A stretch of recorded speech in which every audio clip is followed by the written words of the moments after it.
Baik, terima kasih. Eh, Assalamualaikum warahmatullahi wabarakatuh. Selamat pagi dan salam sejahtera buat kita semua. Pagi ini saya ingin sedikit berbagi ilmu yang saya sebut di sini judulnya adalah kimia terinspirasi alam. Jadi di sini kita akan melihat berbagai contoh dipaparkan bagaimana ilmu sains dan teknologi dapat mengungkap tabir fenomena alam. Dan kita dapat belajar dari fenomena alam sehingga fenomena alam tersebut dapat digunakan kembali untuk menyelesaikan masalah-masalah yang ada dalam kehidupan manusia. Sebagai contoh, kita mempunyai masalah di keterbatasan sumber daya alam. Kita bisa menggunakan fenomena alam, merekayasa sains dan teknologinya, sehingga kita bisa memunculkan inovasi-inovasi baru di dalam sains dan teknologi. Ilmu kimia. Ilmu kimia adalah ilmu yang mempelajari mengenai senyawa atau unsur dalam level atomik dan juga molekuler, di mana interaksi-interaksi antara atom ataupun molekul dapat dipahami secara detail. Berikut juga dengan mekanismenya. Di sini sudah terdapat sistem periodik yang sudah diklasifikasikan unsur-unsur berdasarkan sifat-sifatnya dan juga golongan-golongannya. Kita dengan adanya ilmu kimia yang berkembang saat ini, kita juga dapat menjelaskan konsep cerita legenda yang sudah menjadi legenda kita sejak zaman dulu. Seperti contohnya legenda alkemi, di mana di situ dikisahkan bahwa sentuhan Midas, di mana logam tembaga dapat berubah menjadi logam emas. Itu kisah legenda tersebut. Di mana kita juga bisa menganalogikan bagaimana suatu unsur bisa berubah menjadi unsur lainnya. Adalah Ernest Rutherford, adalah ilmuwan yang pertama kali membuktikan bahwa unsur dapat berubah menjadi unsur lainnya, di mana beliau dapat merubah nitrogen, unsur nitrogen menjadi unsur hidrogen dengan bantuan sinar alfa dalam batuan radioaktif yang bernama radium saat itu, sehingga dia dapat membuktikan bahwa konsep sains dapat menjelaskan bahwa suatu unsur dapat berubah menjadi unsur lainnya, yaitu karena unsur tersebut sama-sama dibangun oleh kesamaan komponen, yaitu yang namanya proton. Di sini terdapat 7 proton nitrogen, kemudian dipecah menjadi 1 proton hidrogen, dan juga 8 proton oksigen dengan bantuan sinar alfa yang mempunyai 2 proton, sehingga jumlah 9 proton setara dengan 9 proton di produk. Sehingga kisah, konsep cerita legenda menjadi kenyataan. Atas dasar ini, Ernest Rutherford dihadiahkan Nobel di bidang kimia pada tahun 1910, 8 atau 10. Selain dari membahas, menjawab kisah konsep legenda, ilmu sains juga dapat terinspirasi dari fenomena alam. Di sini kita melihat bagaimana tanaman mengatur kandungan nitrogen, yaitu dinamakan peristiwanya adalah fiksasi nitrogen dengan menggunakan enzim. Enzim di sini namanya enzim nitrogenase, di mana enzim nitrogenase akan mengkatalisis proses fiksasi nitrogen sehingga nutrisi pada tanaman akan terbentuk dan juga tanaman juga dapat menjadi subur. Di sini kita dapat menemukan senyawa-senyawa yang terbentuk dari fiksasi nitrogen adalah amonium atau amonia dalam pelarut air di dalam tanaman, sehingga tanaman dapat ternutrisi dengan baik dan juga subur. Hal ini kita harus pahami dengan proses katalisis yang dilakukan oleh enzim, di mana enzim dapat menerima bentuk-bentuk substrat atau mungkin reaksi-reaksi seperti nitrogen, bentuk-bentuk tersebut dapat disesuaikan sehingga bentuk-bentuk tersebut dapat diolah sesuai dengan energi dan mekanisme reaksi sehingga mendapatkan produk yang diinginkan. Seperti halnya kita menghasilkan amonia secara alamiah. Enzim tersebut, kalau kita lihat, di dalamnya ada kompleks senyawa logam kompleks, yaitu besi kompleks dengan molybdenum sebagai kofaktor enzim. Di mana di sini kita mengharapkan bahwa nitrogen dapat difiksasi dengan bantuan hidrogen juga sebagai reaksi, kemudian dihasilkan senyawa amonia yang nantinya dapat menjadi nutrisi dan penyubur tanaman. Hal tersebut dapat menjadi inspirasi kita dalam mengembangkan inovasi-inovasi sains dan juga merekayasanya menjadi sesuatu yang lebih cepat dan juga lebih mudah. Di sini sintesis amonia sudah dilakukan di tahun 1910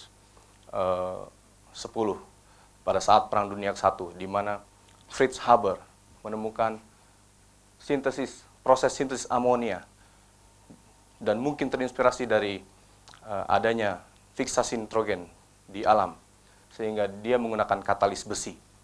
Katalis besi ini dapat mengubah nitrogen dan hidrogen menjadi amonia, dan amonia digunakan sebagai nutrisi tanaman dan penyubur tanaman. Hal tersebut adalah sangat fenomenal. Proses Haber-Bosch dapat dikembangkan menjadi industri yang besar pada saat itu, dan hal ini juga dapat mempengaruhi kehidupan manusia di abad ke-20, di mana jumlah pangan meningkat secara signifikan karena tanaman di beberapa negara dapat menjadi subur dengan bantuan amonia yang disintesis secara mudah menggunakan katalis besi pada saat itu, hingga sekarang ini. Dampak setelah 100 tahun proses Haber-Bosch kita dapat rasakan, di mana kita mempunyai pupuk untuk penyubur tanaman. Produksi pangan dunia meningkat 40%, dan juga mengakibatkan jumlah penduduk dunia meningkat. Populasi penduduk dunia meningkat minimal sebesar 4 kali lebih tinggi, dengan meningkatnya jumlah pangan 7 kali. Ini adalah data dari Badan PBB, Badan Pangan Dunia PBB, FAO. Biodiversitas meningkat, sehingga dengan mempunyai berbagai varietas tanaman, kita juga dapat mengolah tanaman tersebut, bukan hanya untuk sebagai sumber pangan, namun juga untuk sumber energi alternatif. Terbukti, inovasi sains dan teknologi terbesar pada abad 20, yaitu dari proses Haber-Bosch, berdampak pada kehidupan umat manusia. Anda bisa bayangkan apabila proses Haber-Bosch ini tidak ditemukan pada saat itu. Anda bisa bayangkan, di sini dilaporkan oleh jurnal Nature Geoscience dari Energy Research Center di Belanda, di mana populasi dunia tanpa proses Haber-Bosch akan menjadi 4 kali mungkin lebih rendah dari yang sekarang ada. Dan bukan hanya populasi dunia yang dapat terdampak kalau kita tidak mempunyai proses Haber-Bosch, tapi dunia tanpa pupuk, Anda bisa bayangkan, biodiversitas yang relatif berkurang, tidak sebanyak sekarang, sehingga kita tidak mempunyai sumber daya alam yang begitu bervariasi. Sehingga keberadaan senyawa yang mengandung unsur nitrogen berlebih di atmosfer berbahaya bagi kualitas air minum kita. Kalau misalnya kita mempunyai kandungan nitrogen yang tidak dipakai di atmosfer, tidak difiksasi, berkontribusi pada polusi udara, karena senyawa nitrogen seperti nitrogen monoksida atau nitrogen dioksida berkontribusi kepada polusi udara dan perubahan iklim. Berdampak pada kualitas hidup manusia secara keseluruhan, dan berdampak juga pada kesehatan untuk sebagian populasi. Selain kita mempelajari alam, kita terinspirasi dari alam, kita juga dapat mengembangkan sains teknologi, inovasi dengan terinspirasi dari karya kita sendiri. Di sini sebagai contoh, pola dinding yang kristalin, yang sangat tertata rapi, ditemukan di masjid di Azerbaijan yang dibangun pada abad ke-11, yaitu dapat juga menjadi inspirasi kristalografer orang yang menyukai dunia kristal, di mana kita dapat sintesis, dapat membuat kristal yang mungkin polanya hampir mirip dengan atau sama sekali mirip dengan pola yang dibuat oleh masyarakat abad ke-11 waktu itu. Di sini dinamakan material kristalin zeolit yang berbasis aluminosilikat.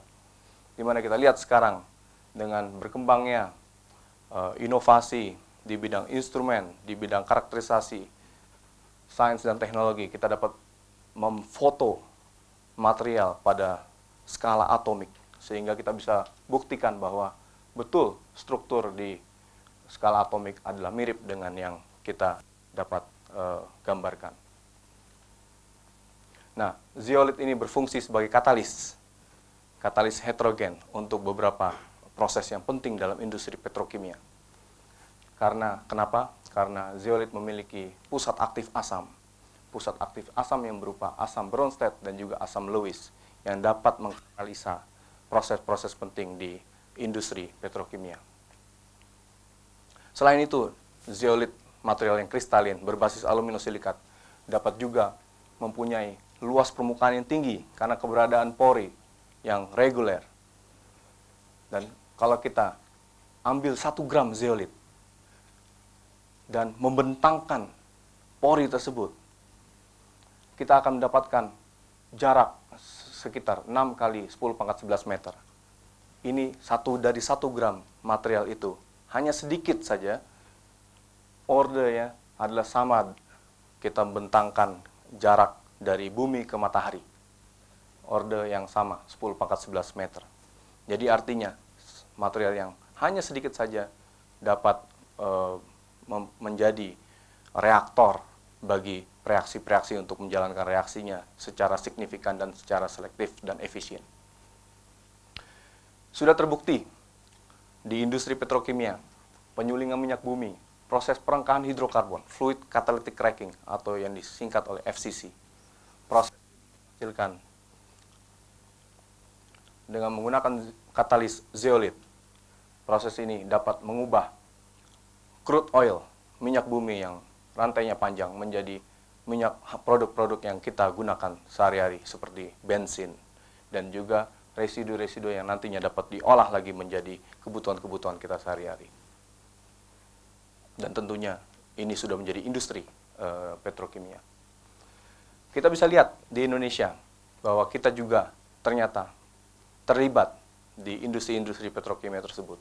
Kita memerlukan teknologi-teknologi zeolit. Di sini dapat dilihat di berita pada bulan, kalau nggak salah ini bulan September tahun ini. Di sini disebut dengan judul Kilang Residual FCC Cilacap Beroperasi, Pertamina pangkas impor Pertamax. Dan pada bulan November, tanggal 26, hari Kamis, hanya beberapa hari yang lalu, Wakil Presiden Yusuf Kala akan resmikan proyek kilang 10T di Cilacap. Jadi kita memang, karena kita memang negara penghasil minyak bumi, kita juga harus mempunyai teknologi semacam ini untuk mengembangkan inovasi sains dan teknologi juga. Kita harus mempunyai teknologi. Kenapa? Karena kita mempunyai cadangan minyak bumi yang ada, dan ini harus diolah sehingga kita mempunyai produksi penyulingan yang cukup tinggi. Kita tidak boleh kalah dengan negara-negara yang tidak mempunyai cadangan minyak bumi. Seperti Jepang halnya. Mereka tidak mempunyai cadangan minyak bumi, tapi mereka dapat mempunyai teknologi. Begitu juga Singapura. Negara yang tidak mempunyai cadangan minyak bumi, tapi mereka ternyata mempunyai teknologi yang berproduksi hampir mirip dengan kita. Jadi kita sebagai bangsa besar, kita harus mempunyai inovasi dalam sains dan teknologi. Residu minyak bumi tersebut dapat menghasilkan bahan-bahan yang sangat-sangat berguna bagi kehidupan kita. Contohnya, dari senyawa aromatik, kita bisa menurunkan lagi menjadi senyawa-senyawa seperti benzen, toluen, silen, yang nantinya akan dapat menghasilkan produk-produk yang kita butuhkan saat ini. Di sini saya dapat dari sumber website Kementerian Perindustrian, di mana yang kuning adalah telah diproduksi di Indonesia. Yang merah ya atau yang pink ini sedang direncanakan. Yang biru mungkin berpotensi untuk dikembangkan. Nah, di sini kita memerlukan adanya teknologi yang harus kita manfaatkan di sini, dan kita harus mempelajari hal ini. Dari residu olefin sebagai residu dari minyak bumi, selain digunakan untuk energi, untuk bahan bakar, juga dapat diturunkan menjadi senyawa-senyawa yang sangat-sangat penting, etilen, propilen, dan juga karbon dengan rantai 4. Di sini kita lihat beberapa produk akhir yang sangat-sangat kita butuhkan, seperti botol plastik, aditif bensin untuk meningkatkan bilangan oktan dari bensin, dan juga kita bisa memproduksi ban secara lokal. Namun tentunya teknologi harus dikembangkan lebih lanjut. Tidak hanya stop hanya sampai di situ, karena beberapa inovasi harus dilakukan. Masalah-masalah pasti ada di dalam pengembangan sains dan teknologi. Dalam katalis zeolit, permasalahannya adalah di transport molekul. Bagaimana melakukan transport molekul pada internal pori dari zeolit, di mana molekul tersebut dapat berdifusi di dalam internal pori zeolit tanpa mengalami hambatan. Dan kalau kita hanya mempunyai pori-pori dalam katalis zeolit yang kecil, relatif kecil, mungkin molekul besar akan mengalami hambatan. Dan di sini perlu adanya inovasi lebih lanjut.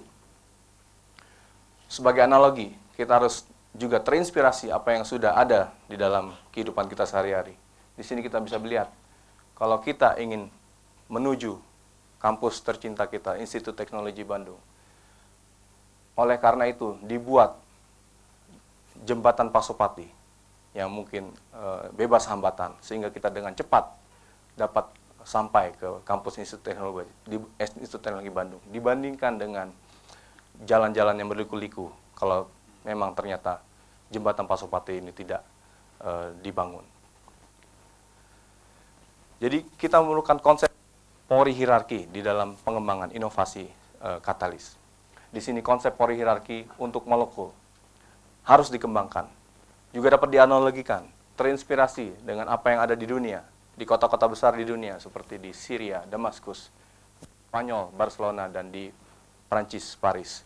Di mana Anda lihat di sini, di Damaskus, Syria, jalanan-jalanannya adalah kecil, sehingga lalu lintasnya padat.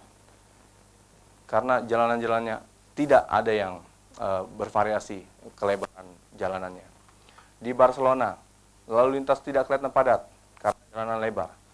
Tapi hal ini dapat lebih dimaksimalkan lagi kalau halnya ada semacam hierarki, di mana jalanan pun harus dibuat hierarki, sehingga ada yang ingin bisa akses dengan cepat melalui jalan yang lebih lebar, dan juga bisa akses ke jalanan-jalanan kecil, terkoneksi dengan jalanan-jalanan besar. Hal ini juga diterapkan dalam inovasi katalis. Katalis zeolit harus memiliki pori tambahan yang berskala meso, bukan hanya berskala mikro. Meso harus hadir di sini untuk mempermudah transport molekul mencapai pusat aktif katalis. Telah terbukti performanya ketika katalis zeolit mempunyai mesopori. Di sini dilihat bahwa perengkahan fraksi minyak bumi akan bertambah produk bensin sebesar 10%, dan juga halnya dengan bahan bakar diesel, dan pengurangan dari produk samping yang kita tidak inginkan. Jadi terbukti inovasi katalis dalam hal ini menghadirkan hierarki berpengaruh kepada hasil dari proses. ITB juga sudah berinovasi dengan katalis zeolit. Kita di sini sudah mempunyai inovasi untuk menjadikan katalis zeolit mempunyai pori hierarki dengan kehadiran mesopori. Di sini kita memakai molekul atau partikel micelle yang nantinya dapat menjadi template untuk pori meso. Dan kristal morfologinya didapatkan unik, berbentuk unik. Jadi mungkin kita bisa terinspirasi juga kristal morfologi ini dengan halnya buah durian. Jadi banyak hal-hal yang dekat kita yang kita juga dapat ambil sebagai inspirasi untuk mengadakan inovasi sains dan teknologi. Selain itu, kita juga terus berinovasi, di mana kita harus mempunyai proses baru dalam menghadirkan inovasi-inovasi dari material maju zeolit. Di sini kita menggunakan proses dengan fasa terbalik, sehingga yang didapatkan adalah kristal morfologi yang berbentuk lebih unik lagi. Mungkin ini bisa disamakan juga dengan buah rambutan. Jadi buah juga, terutama buah tropis yang mungkin tidak ada di negara Eropa atau negara Barat, juga bisa menjadi inspirasi kita untuk melakukan inovasi dalam sintesis material maju. Konsep hierarki sebenarnya harus diterapkan di berbagai hal. Contoh lain adalah dalam tubuh manusia. Di dalam tubuh manusia, sistem hierarki sudah terbukti adalah efektif untuk menyerap, memaksimalkan gizi di dalam tubuh manusia. Di sini kita lihat bahwa usus kita mempunyai sistem berbagai macam seperti makro, meso, dan mikro, sehingga luas permukaannya menjadi tinggi. Ini yang dapat mungkin kita ambil sebagai inspirasi untuk melakukan inovasi sains dan teknologi. Balik ke katalis. Katalis yang mempunyai hierarki dalam pori, di mana kristal morfologinya berbentuk lain dari katalis konvensional, dapat menghasilkan senyawa-senyawa yang lebih selektif. Sebagai contoh, senyawa-senyawa untuk obat-obatan. Ini senyawa untuk anti kanker, anti bakteria, atau anti diabetes. Di sini kan dengan material maju yang telah diinovasi. Kita juga harus bisa pahami kenapa lebah membuat sarangnya begitu terstruktur dan menyerupai bentuk heksagonal. Kenapa? Karena lebah dapat dengan mudah mengatur pengisian madu di dalam sarangnya. Dan juga ukuran lebah sendiri bisa masuk ke dalam lubang-lubang yang sudah dibentuk. Kenapa heksagonal? Karena memang sangat-sangat efisien penempatan dari madu tersebut. Di sini juga bisa menjadi inspirasi untuk kita membuat sintesis material maju yang mempunyai struktur sarang lebah. Atau bahasa Inggrisnya adalah honeycomb-like mesoporous material. Di sini struktur sarang lebah dapat berhasil dibentuk oleh ilmuwan dari Cina yang bekerja di Amerika Serikat pada saat itu. Sehingga dengan hal ini, luas permukaannya dapat mencapai 850 meter kuadrat per gram. Luas permukaan yang sangat tinggi yang bisa dimanfaatkan untuk aplikasi sebagai contoh transport obat, atau nama terkenalnya adalah drug delivery. Obat seperti ibuprofen, obat demam, dapat ditransport secara smart, secara pintar ke dalam tubuh manusia dengan menggunakan material maju yang mempunyai struktur seperti sarang lebah. Dan juga bovine serum albumin juga bisa ditransport dengan sangat selektif. Kalau kita lihat, kedua obat-obatan ini mempunyai ukuran molekul yang berbeda, di mana bovine serum albumin mempunyai ukuran molekul yang lebih besar dibandingkan ibuprofen. Dan tentunya kita bisa membuat molekul tersebut dapat diakomodasi oleh material maju tersebut dengan merekayasa permukaannya. Kita juga bisa belajar dari sistem fotosintesis alamiah dalam alam, di mana sistem fotosintesis buatan dapat kita buat. Di sini kita bisa mempelajari bahwa fotosintesis adalah energi solar yang dapat mengeksitasi elektron, sehingga elektronnya dapat mereduksi air dan karbon dioksida menjadi gula dan oksigen. Di sini kita bisa seakan-akan meniru sistem fotokatalisis dengan memanfaatkan material nanopartikel strontium titanat. Di sini kita bisa memanen energi surya dan kita bisa mengubah air dan karbon dioksida menjadi senyawa-senyawa penting seperti senyawa hidrokarbon, metana. Secara biologi, proses biologi, kita juga dapat menciptakan sistem fotobiosintesis di mana enzim Ovata bakteria ya dapat menghasilkan asam asetat. Asam asetat sangat penting dalam kehidupan kita.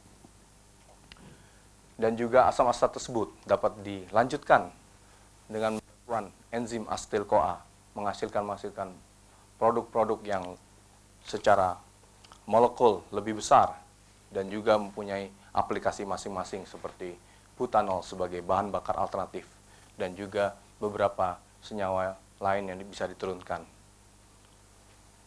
Jadi tenaga surya juga dapat menjadi inspirasi kita untuk menambah energi yang tersedia di kehidupan kita sebagai alternatif. Energi surya adalah sumber energi utama sebenarnya di bumi ini. Manfaatnya belum maksimal. Bumi menyerap energi surya sekitar 3.800.000 eksajoule per tahun. Anda bisa bayangkan, dalam 1 jam saja sinar matahari sampai ke bumi berjumlah lebih banyak dibandingkan dengan apa yang sudah digunakan oleh seluruh penduduk bumi dalam 1 tahun. Jadi 1 jam bisa dibandingkan dengan 1 tahun. Jadi kita masih belum menggunakan energi surya ini secara efisien. Kita baru saja menggunakan energi surya ini kalau dihitung hanya kurang dari 0,2%. Jadi kedepannya kita harus menggunakan energi ini dengan lebih baik lagi. Jadi kita bisa terinspirasi dengan adanya sistem fotokatalisis, di mana di sini kalau kita ibaratkan daun yang tumbuh adalah bisa digantikan oleh nanopartikel dari titania, di mana nanopartikel titania bisa memanen energi surya, foton dari cahaya dapat mengeksitasi elektron di situ, sehingga elektron bisa digunakan untuk macam-macam, seperti pemisahan air menjadi hidrogen dan oksigen. Di sini kita juga harus mempunyai suatu struktur yang nano, sehingga di sini kalau misalnya kita mempunyai pohon yang sudah subur, mempunyai daun yang banyak, di sini berfungsi juga untuk memprotek, melindungi lingkungan kita, di mana karbon dioksida dapat kita ubah menjadi unsur-unsur yang lebih ramah lingkungan seperti oksigen. Juga sel surya juga bisa dibuat. Jadi kita bisa memanfaatkan tenaga surya langsung menjadi listrik dengan adanya sel fotovoltaik, dan mungkin tidak dibahas dalam kuliah ini. Dan turunannya ketika kita mendapatkan hidrogen dapat digunakan sebagai energi alternatif dari sistem fotokatalisis ini. Hidrogen adalah salah satu energi yang potensial untuk masa depan. Hidrogen sekarang ini digunakan untuk sumber energi alternatif. Pemisahan air menjadi hidrogen dan oksigen adalah proses masa depan yang nantinya kita akan gunakan. Di sini dengan bantuan fotokatalis partikel, dibantu dengan kokatalis nanopartikel, kita dapat memanfaatkan foton yang datang dari sinar matahari dan kita dapat memproduksi hidrogen yang di sana dihasilkan dari proses reduksi. Dan juga di sini adalah proses yang ramah lingkungan karena hasil akhirnya adalah air dan tidak ada komponen-komponen karbon ataupun nitrogen di dalam hasil akhir. ketika kita mendapatkan hidrogen, hidrogen juga kita bisa manfaatkan sebagai sumber energi dengan bantuan sel bahan bakar. Sel bahan bakar ini akan mengubah hidrogen jadi energi dengan bantuan oksigen, sehingga di sini prosesnya proses reduksi oksidasi, proses redox, sehingga ada transfer elektron yang bisa kita pakai untuk menghasilkan energi, dan juga di sini reaksinya eksotermik, menghasilkan panas, kalor yang juga bisa dikonversi menjadi energi, dan yang paling penting adalah proses ini adalah ramah lingkungan, di mana hasil akhirnya hanya air, dan air ini bisa kembali diolah menjadi hidrogen kembali dengan proses fotokatalisis yang telah disebutkan di slide sebelumnya. Jadi kita bisa mendapatkan dua proses berkelanjutan, sustainable. Ini adalah masa depan kita. Namun masa depan kita sudah dekat. Sel bahan bakar ini sebentar lagi mungkin akan digunakan di dalam kendaraan bermotor kita. Saya sudah menyaksikan sendiri. 3 minggu lalu saya datang ke pameran Tokyo Motor Show di mana mobil yang mempunyai bahan bakar hidrogen dengan sel bahan bakarnya ditanam di dalam mesin mobil sudah diproduksi prototipenya. Jadi di sini adalah salah satu produsen mobil ternama di Jepang menghasilkan mobil yang berbahan bakar hidrogen dengan bantuan sel bahan bakar. Artinya masa depan sudah dekat. Dan juga saya dapatkan berita di koran Indonesia di mana Mercedes-Benz juga akan meluncurkan mobil berjenis bahan bakar hidrogen pada waktu yang akan dekat. Sehingga kita juga harus memikirkan bagaimana kita bisa mendapatkan hidrogen. Jadi hidrogen ini akan menjadi barometer ekonomi di suatu negara. Sementara ini hidrogen diproduksi melalui proses minyak bumi. Di sini ada methane steam reforming, ada juga oil, minyak nafta reforming, dan juga dari bahan bakar fosil yang lainnya, yaitu batu bara. Gasifikasi batu bara dapat menghasilkan hidrogen. Dan juga bisa dihasilkan dari air, namun memerlukan listrik dengan proses yang bernama elektrolisis air. Listriknya juga dapat dari minyak bumi ataupun batu bara. Jadi sehingga kita harus menggantikan proses yang bersumber dari bahan bakar fosil menjadi bahan bakar sumber energi alternatif. Karena bahan bakar fosil ini akan cadangannya akan semakin menurun pada tahun 2020 kalau kita tidak menemukan sumur minyak baru sekarang ini. Karena sumur minyak yang paling besar ditemukan sudah terakhir sejak lama, tahun 1970. Sehingga kita harus menemukan sumur baru kalau kita ingin terus mengadopsi bahan bakar fosil sebagai sumber energi kita. Kalau kita tidak bisa menemukan sumur baru, kita harus melangkah kepada energi alternatif. Sebagai ringkasan, alam merupakan anugerah dari Tuhan Yang Maha Esa. Kita dapat belajar dari fenomena alam.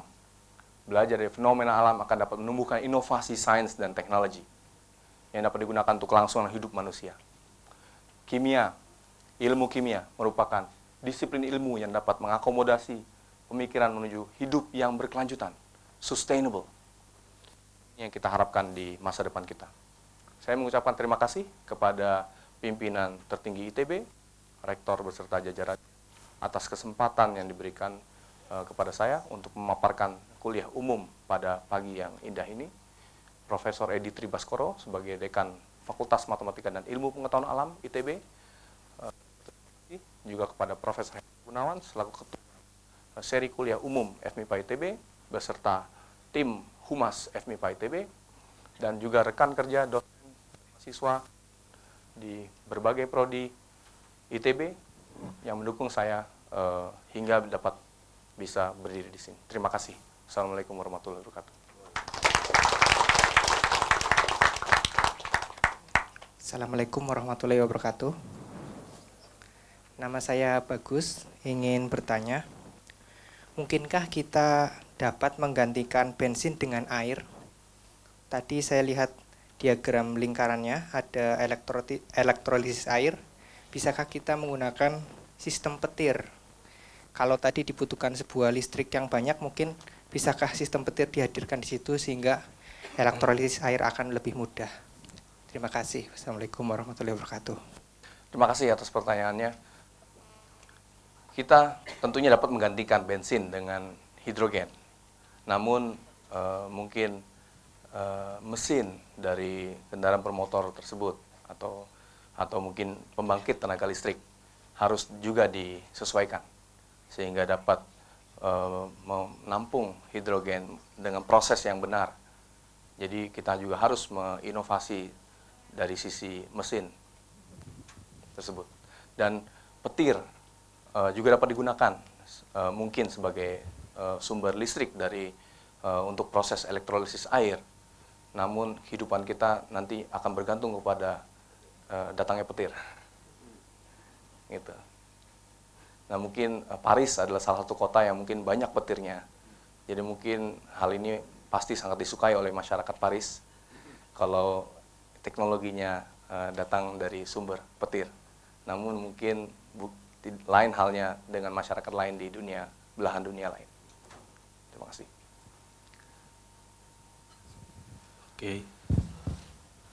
Oke Pak, saya mau tanya ya, di beberapa minggu yang lalu majalah Times memuat bahwa reaksi fusi ya itu akan menjadi prospek energi ke depan katanya.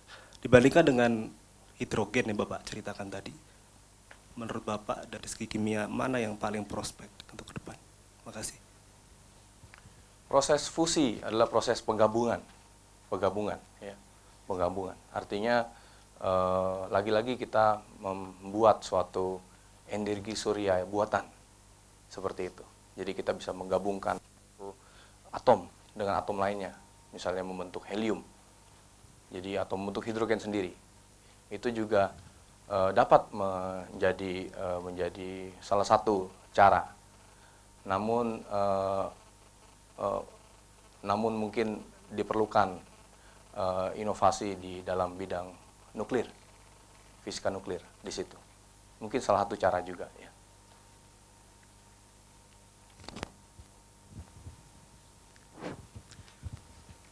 Terima kasih. Saya Siti Jamilah, guru biologi. Saya ingin tanya, inovasi terus berlanjut, namun bagaimana perkembangan dari kimia sendiri terhadap dampak pupuk? Karena kita tahu eutrofikasi di perairan kita sangat berat sekali. Terima kasih.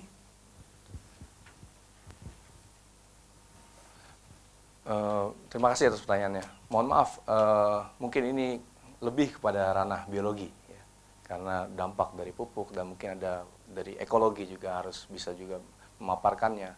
Saya terus terang kurang begitu memahami dampak dari pupuk, karena pupuk sendiri juga terbagi ada pupuk organik dan pupuk anorganik. Jadi di sini juga harus diklasifikasikan terlebih dahulu dampak yang dari mana. Tapi ada satu rekan saya di Jepang, orang Indonesia yang sekarang ini menjabat sebagai profesor di universitas di Jepang. Dia mengamati polusi yang dihasilkan dari penggunaan nanopartikel. Jadi bagaimana nanopartikel ini kemungkinannya memberikan polusi lain, gitu ya, selain mungkin polusi senyawa organik di sini, seperti karbon dioksida atau nitrogen monoksida. Jadi nanopartikel ini juga sekarang lagi dikaji, apakah dia bisa dianggap sebagai polutan atau tidak. Dan mungkin pada tanaman, mungkin tanaman merasakan dia tidak sebagai polutan, gitu. Namun manusia mungkin merasakan itu sebagai polutan. Jadi masih dalam kajian yang intensif saat ini. Jadi mohon maaf, mungkin jawabannya tidak terlalu straight to the point.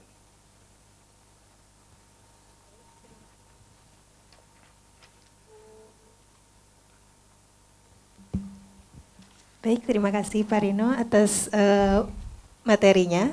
Semoga bisa memberikan inspirasi juga kepada kita untuk mengembangkan sains dan teknologi. Kita berikan tepuk tangan yang meriah untuk Pak Rino.